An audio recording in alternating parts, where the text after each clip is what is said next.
We're in today with the Ati FireGL V7600. This is a 2007 video card with 320 shaders. It's got 500 megabytes of VRAM GDDR3 running at 604 megahertz on the core clock and 783 megahertz on the memory clock. It's got 256 bits bus width, DirectX 10 support, and we're gonna pair it up with this i7 4th Gen with 4 cores and 8 threads. One problem I have with this video card is that it shows 16X on the PCI Express, but the video card only works with X4. Regardless, this is a very important video card from 2007. Even if it's working a quarter on the performance, I still want to show you how it's working because it is a very powerful video card. The only thing I can do is jump in a couple of games and show you how the GPU is holding. Let's start with Fallout on 1080p with low details because this is a very interesting performance. I mean, I got the 60 FPS. Sometimes it's dropping below 60 FPS with some different type of minimals and 1%.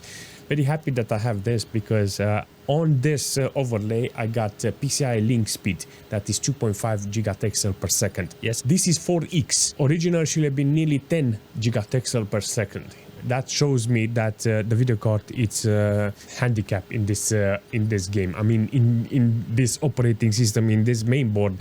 And at this situation, with this occasion, I just wanted to see the core, how it's performing, and how the video card is holding with memory. Because in some cases, you will notice that there is a chance that you can actually play some games with this video card, but I never encountered a video card that is working on X4 installing the drivers properly. You can actually see the game is running really nice. There are some spikes here and there in the frame time, but yeah, it's holding above 10-15 frame time and on 200 watts power consumption. This video card is using an 8-pin external power supply, so ideal would be to see this computer and this video card how it's performing, you know. But if we're jumping in World of Tanks with this video card, you can actually see on 1080p with minimal details, the video card is actually pushing in this situation.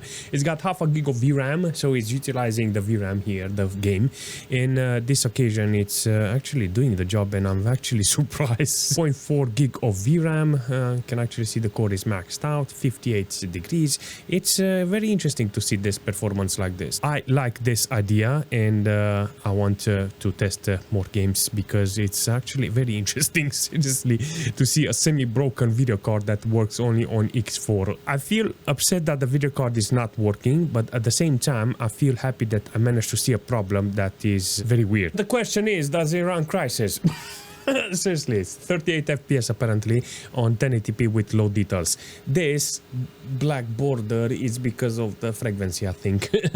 I was in World of Tanks with 1080p low details and I had 50 hertz and I forced it to 60 and the bars went at maximum. But here I think because of the frequency it's like this. Put in the software to put the borders, the black borders at maximum, but ATI software, what do you expect ATI software? Second game that actually showed me 0.4 gig of VRAM utilization. You can actually see some spikes. The frame time is not okay.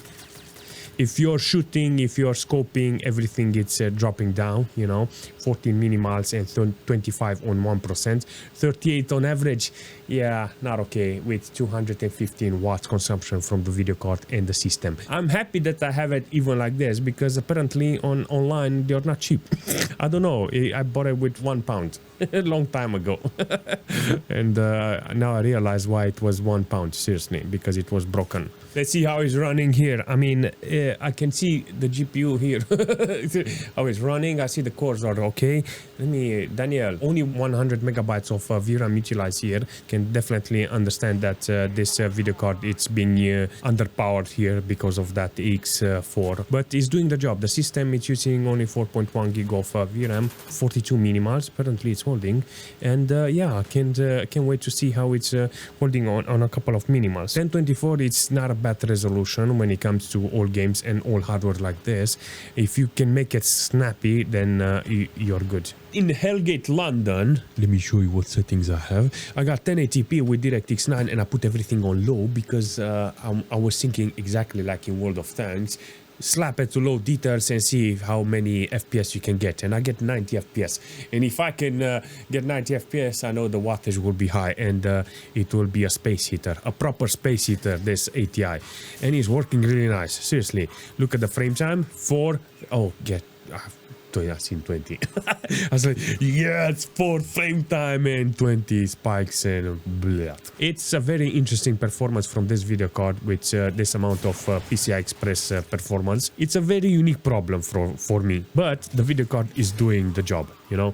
The amount of performance it's got is doing it, and that's it. I will take it. It's a blower style, the cooler, but I don't want to put it on 100% because it sounds like a Hoover. It really sounds like a vacuum cleaner if this fan is going to 100. I only put it to 50% and I got 62 degrees. So I will say this is decent. This is good. This is an awesome temperature, you know. I knew it will be like this in Dragon Age, apparently, with this video card with 1080p, low details, maximum core load. Apparently the video card cannot hold it. I got nearly 210 watts consumption, but this amount of load from this game, it's too much. I need the full bandwidth here, seriously. The performance here, it's very understandable. 20-30 FPS is not okay, you know, for a game like this, because there's a lot of GPUs that can actually do the job in this game, and having 30 FPS with 17 on minimal is not okay, you know, and 25 frame time. Damn it. It's almost running with 40 FPS on 720p. You can see that the game is on low quality with everything disabled. In this situation, you can actually see that the GPU score is at maximum. It's not handling this type of performance. In some cases, you can actually see that it's doing a fantastic job, but in some cases, it's doing horrible. You can clearly see that it's not funny. Seriously, it's not funny to see a legend of a video card like this running this stupid. Seriously, and look at the frame time, 35, 40 frame times. It's lagging, you know. I think it needs to be on 1024 in order to have higher FPS, but yeah, 1024, it's a bit retro. Age of Empires, apparently it's averaging around 50 FPS. It's doing a fantastic job overall, but I wish I had more power on the video card, because it would have been nicer to have more FPS. I think this is a lock or something. I don't know. It's maximum details. It's doing fantastic work. So in this occasion, you can clearly see that I can benefit from a video card like this if I want to use it even like this. Only 200 megabytes of VRAM it's utilizing, but in this case, you can clearly see there is a possibility so you can play with this video card, even if it's on 100% load. I like this performance, and if you're interested on actually playing games, you need to have a better, you need to have a good playlist here with the games, seriously. But if you do have the playlist with the games that are working on this, then it will be fantastic. The system itself doesn't have any problems. 3.8 gig of system RAM, CPU has no problem. In this case, you can clearly see that barely a couple of cores are being utilized here.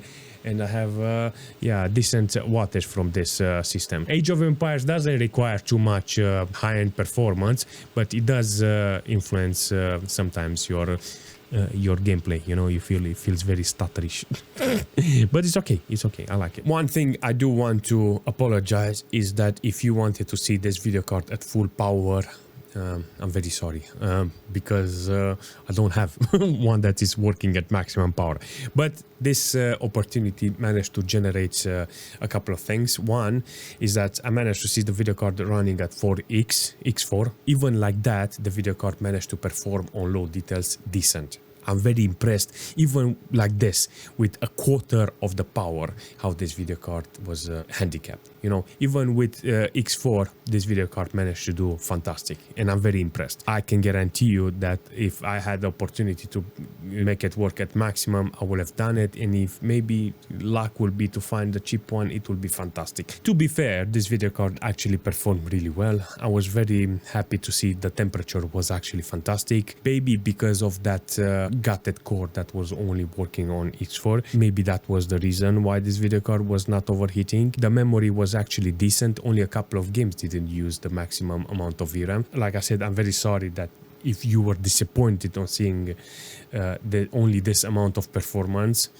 from this, but maybe in the future, who knows. They're very hard to find, you know, so yeah. Maybe. If you have any suggestion for this system, leave a comment. If you have any suggestion for this video card, definitely leave a comment. Maybe we can actually fix it. And yeah, I will see you very soon.